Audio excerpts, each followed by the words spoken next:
Women today know their rights more than ever before. Do you think society has evolved at the same pace? You know, laws had to be made a little tilted towards women because we had issues like sati, we had like dowry deaths, Feticide.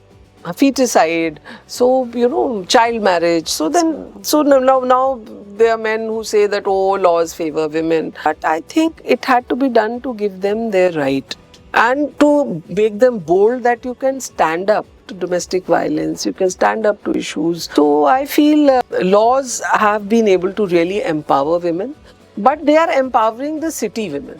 They are yet to reach the rural India. Women, in fact, a lot of women in city also, they are okay if their husband slaps them. Because where do they go?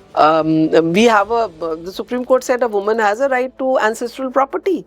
But I would like to ask how many women actually get? If there is a brother in the family, he will ensure that, you stay in your husband's house only, don't come back, like how it is.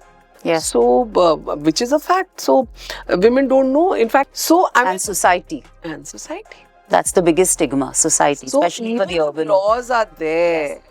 But the social patriarchy, the social stigma, so a lot of women who are suffering, they are suffering in silence. And it's a conditioning also. So I feel laws are there and very few get justice. True. Absolutely. So many times, you go for a dowry case or something, the police will now, they say, "Kya re miyan biwi ka case hai, settle kar." So no, it's a cognizable offence. There's 3-year imprisonment. So you better write my FIR. Absolutely. FIR is my right, and then you investigate. If you feel there is no offence, you close the case. Normally they say it's a civil matter. Keep it only in the house. Don't. Why do you want to? And they start counselling. That is why the latest figures of NCRB, 6,458 women were burnt to death for dowry last year.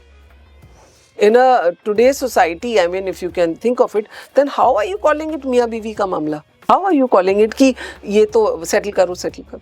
See, when a crime is happening, if a crime has happened, you have a right to get an FIR. Absolutely. So, Absolutely, yes. And I think everybody needs to know about this.